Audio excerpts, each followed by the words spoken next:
जय श्री राधे श्याम। जय माता की। कैसे हैं आप सब? आशा करती हूँ अच्छे होंगे, स्वस्थ होंगे। स्वागत है आप सबका माय लाइफ स्टोरी राज में। फिर से अपने जीवन का संघर्ष मैं आप सबके साथ साझा कर रही हूँ। मैंने पिछली वीडियो में आप सबके साथ साझा किया था किस तरह पूरे परिवार की सहमति से बड़े भाई की जिम्मेदारी छोटे भाई की झोली में डाल दी जाती है, साथ साथ में पूरे समाज की बदनामी डाल दी जाती है। बिना गलती के समाज में बदनाम कर दिया जाता है। मेरे ससुर जी अक्सर कहा करते हैं कि इसको बिजनेस सेटल करवा के दिया है, ये पैसे तुम्हें कमा कर देगा। वहीं जब मेरे हस्बैंड साइंटिस्ट जेठ जी से जब पैसे वापस मांगते हैं तो मेरे जेठ जी मेरे ससुर जी को कहते हैं मेरे पास कोई पैसा नहीं है, बाप और बेटे सड़क पर बैठकर भीख मांग लीजिए। जो पैसा मार्केट से उठाते हैं 25 लाख का ब्याज भरते भरते वो 35 लाख हो जाता है और बड़ी आसानी से मेरे जेठ जी कह देते हैं कि बाप बेटे सड़क पर बैठकर भीख मांग लीजिए। ये था समाज में दिखाया जाने वाला एक अच्छा चेहरा कि भाई तो छोड़कर चला गया, मुझे तो जबरदस्ती इस बिजनेस पर बिठा दिया गया।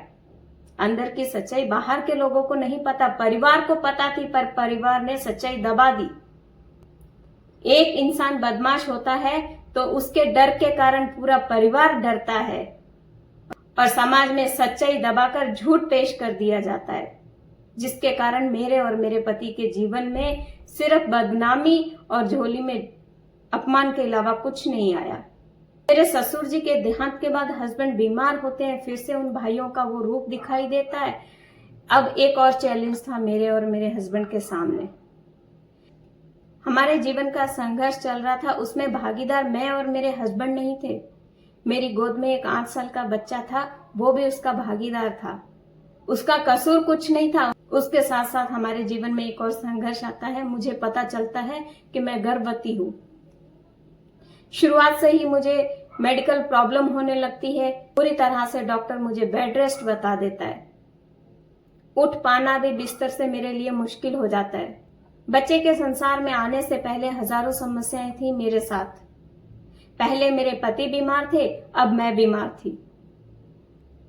मेरी सेवा मेरे हस्बैंड एक औरत की सेवा कर सकती है, वैसी सेवा मेरे हस्बैंड को करनी पड़ती थी। बिस्तर से नहीं उठ सकती थी। कुछ शब्द ऐसे हैं जो मैं अपने मुंह से बोल नहीं सकती। बाथरूम में जाती हूँ, बेहोश हो जाती हूँ, बहुत बुरी सिचुएशन हो जाती है। मेरे पूरे कपड़े, मेरी पूरी बॉडी ब्लड में हो जाती है। मेरे हस्बैंड मुझे एक माँ की तरह समझ लीजिए। मैं ईश्वर से प्रार्थना यही करती हूँ कि इन पर हर जन्म में मुझे ऐसा ही जीवन साथी दे। एक औरत जो सेवा नहीं कर सकती वो सेवा मेरे हस्बैंड मेरी करते हैं। मैं बिस्तर से उठ नहीं सकती थी। ऐसी हालत में परिवार से एक मैसेज आता है कि ये तेरे लिए शुभ नहीं है, इसका अबॉर्शन करवा दे। जब बच्चा पेट में होता है मेरी तबीयत हद से ज्यादा बिगड़ जाती है। 6ठे महीने में मुझे समस्या हो जाती है। वहीं मुझे डॉक्टर बोल देते हैं कि बच्चे का जन्म लेने का समय हो गया। जब मेरी ऐसी सिचुएशन हो जाती है, बेबी मेम्ब्रेन्स फट जाती है, प्रॉब्लम हद से ज्यादा बढ़ जाती है, डॉक्टर 6ठे महीने में बोल देता है कि डिलीवरी करवानी पड़ेगी। मेरे हस्बैंड सब रिश्तेदारों को फोन करते हैं, पत्नी को एडमिट करवाना है, फाइनेंशियली सहायता चाहिए। अब सबसे पहला फोन करते हैं अपनी बहन को, मना आ जाता है। वेल सेटल है पर मना आ जाता है। दूसरा फोन करते हैं अपने भाइयों को। पता था जब वो इंसान में आईसीयू में एडमिट था, वो हालचाल तक पूछने के लिए नहीं आए, पर मजबूरियां उसी दरवाजे तक ले जाती हैं जहां आप जाना भी पसंद नहीं करते। जहां आपको अपमान मिले फिर भी मजबूरियां, वक्त, हालात ऐसे हो जाते हैं कि उसी दरवाजे पर आपको फिर से ले जाती हैं। सिर्फ मन में यह होता है कि मेरे अपने हैं, मेरा घर है, मेरा परिवार है, मेरा हिस्सा है उस घर में। ये सोचकर अपने दोनों भाइयों को फोन करते हैं कि पत्नी को एडमिट करवाना है, मुझे फाइनेंशियली जरूरत है। जो छोटे भाई साहब थे जिनको बिजनेस दिया, जिन्होंने पैसे रिटर्न नहीं करने के लिए मेरे ससुर जी को बोल दिया कि बाप बेटे सड़क पर बैठ जाइए, भीख मांगिए, नहीं दूंगा पैसे, क्या कर लोगे मेरा। उस जेठ जी से प्रार्थना करते हैं कि मेरी वाइफ एडमिट है, डॉक्टर ने जवाब दे दिया है या बच्चा बचेगा या वाइफ बचेगी, मुझे जरूरत है। दोनों भाइयों के सामने खूब सहायता की पुकार लगाई, खूब रोए, पर दोनों भाइयों के कान पर मक्खी तक नहीं बैठी। वही छोटे भाई साहब फिर से एक चाल चलते हैं। जिस मकान को ससुर जी ने हमारे लिए छोड़ा था, उन भाई साहब के मन में लालच होता है कि ये मकान शहर में है, क्यों ना मैं ये मकान अपने नाम पर करवा लूं। मौका अच्छा है, मजबूर है, इसकी पत्नी बीमार है, हॉस्पिटल में एडमिट है, क्यों ना मैं अब ये मकान अपने नाम करवा लूं। बहुत बार प्रयास उन्होंने पहले भी किया था, पर सबकी सहमति के बिना वो पॉसिबल नहीं था, क्योंकि ससुर जी जब जिंदा थे अक्सर यही कहा करते थे, ये घर में छोटा है, इससे बिजनेस भी ले लिया इसने, परिवार के लिए बहुत कुछ किया, ये शहर वाला मकान इस बेटे के लिए। हॉस्पिटल में मुझे एडमिट करवाने से पहले मेरे हस्बैंड अपने भाइयों के पास जाते हैं। वहां मेरे हस्बैंड की तबीयत फिर से खराब हो जाती है, हॉस्पिटल में एडमिट होते हैं, ड्रिप चढ़ती है, टेंशन के मारे बीपी लो हो जाता है, और वो भाई साहब अपनी शर्त रखते हैं कि पैसे तो दे दूंगा, पर मकान के पेपर पर सिग्नेचर करने होंगे तुझे।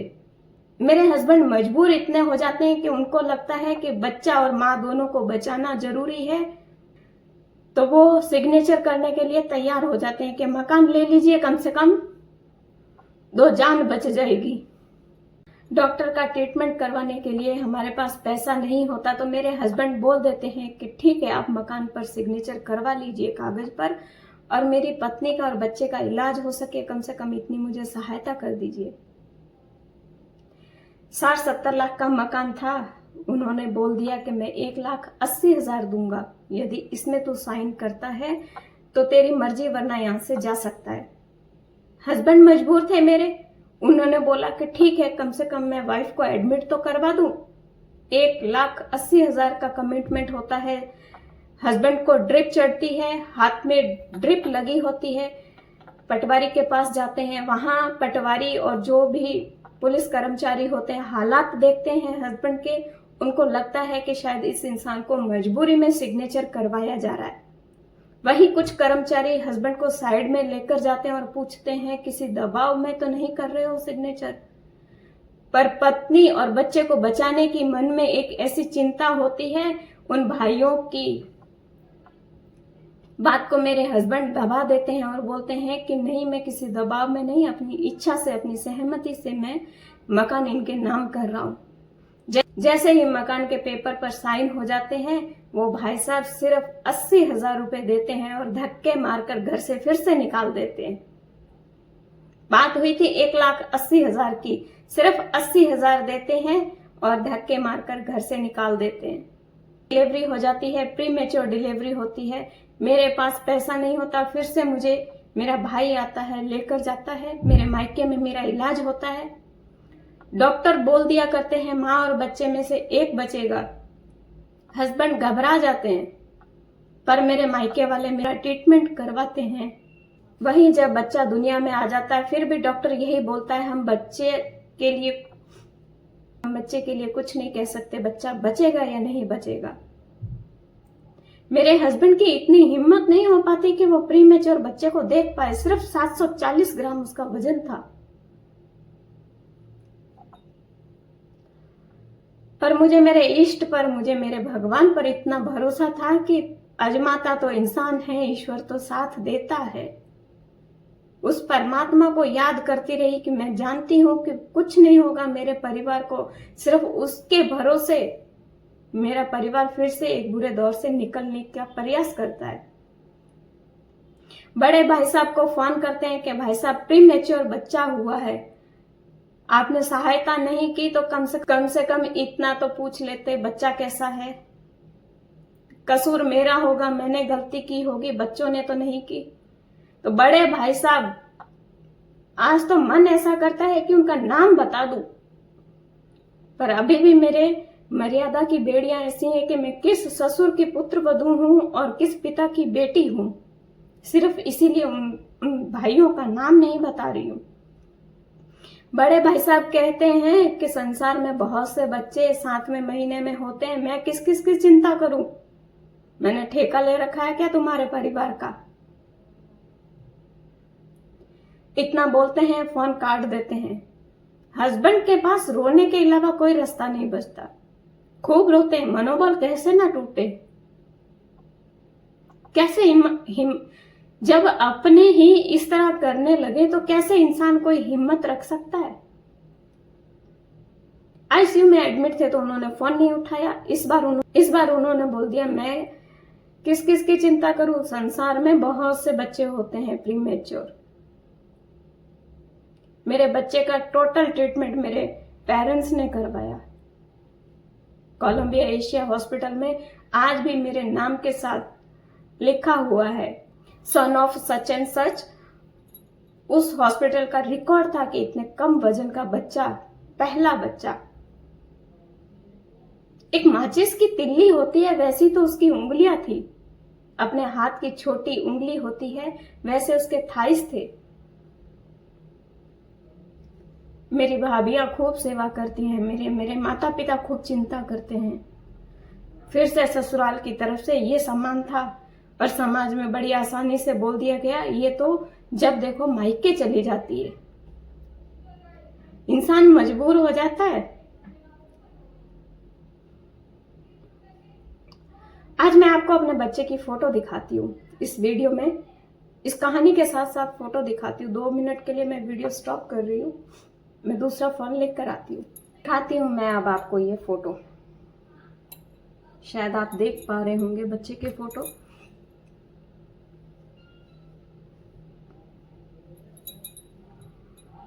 ये थे मेरे बच्चे की सिचुएशन,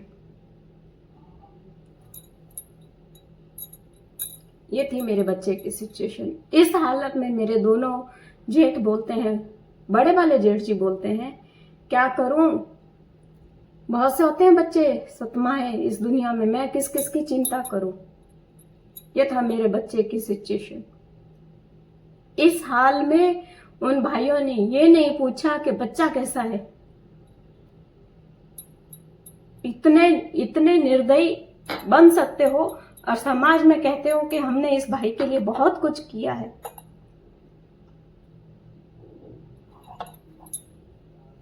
मकान कब्जे में कर लेते हैं। पिता के जाने के बाद जितनी जमीन होती है उस जमीन का पिछले 15 सालों से मेरे हस्बैंड का शोषण तो इस परिवार में जब से मैं शादी करके आई हूं मैंने ऐसे ही होते देखा है। पर ससुर जी के जाने के बाद पूरी जमीन दोनों भाइयों के कब्जे में, घर दोनों भाइयों के कब्जे में। समाज में एक झूठी अफवाह फैला दी गई कि हमने तो इसका बहुत साथ दिया है, हमने तो इसको बहुत सहयोग किया है। हजारों बार हमने हिम्मत हारी होगी पर अपने बच्चों की तरफ देखकर हिम्मत आ जाती है। जब बच्चों की तरफ देखते हैं तो हिम्मत आ जाती है कि नहीं, बच्चों का क्या कसूर, संघर्ष तो हमारे जीवन में था, संघर्ष तो हमारे अपनों के कारण हमारे जीवन में आया, पर बच्चों का कसूर नहीं। बच्चों के साथ भी क्या कुछ घटित हुआ वो मैं आने वाली वीडियो में जरूर साझा करूंगी। बच्चों के लिए उनकी भावना क्या है। अपने बच्चों के महल बनाने के लिए अपने भाई को खत्म करने पर लगे हैं ये दोनों भाई। नहीं डरती अब मैं भाई साहब आपसे। आपकी बेटी के साथ यदि उसके ससुराल वाले ऐसा करते, बड़े वाले भाई साहब, तो क्या आप सहन करते? शायद नहीं करते। आपने अपने बच्चों को क्या शिक्षा दी उसके बारे में भी मैं बताऊंगी। आप अपनी बच्चियों को क्या शिक्षा देते हैं कि ससुराल में कैसे रहना चाहिए, वैसा यदि मैंने कर दिया होता तो शायद आप लोगों की इतनी हिम्मत नहीं होती अपने छोटे भाई के साथ ऐसी हरकतें करने की। मेरे पिता ने मुझे ऐसी शिक्षा नहीं दी, मेरी माँ ने ऐसी शिक्षा नहीं दी, फिर भी आपने मेरे माँ और पिता को गाली देते एक पल के लिए भी सोचा नहीं। अपने जीवन के ऐसे ही हादसे मैं आप सबके साथ साझा करती रहूंगी। तब तक जय श्री राधे श्याम, जय माता की।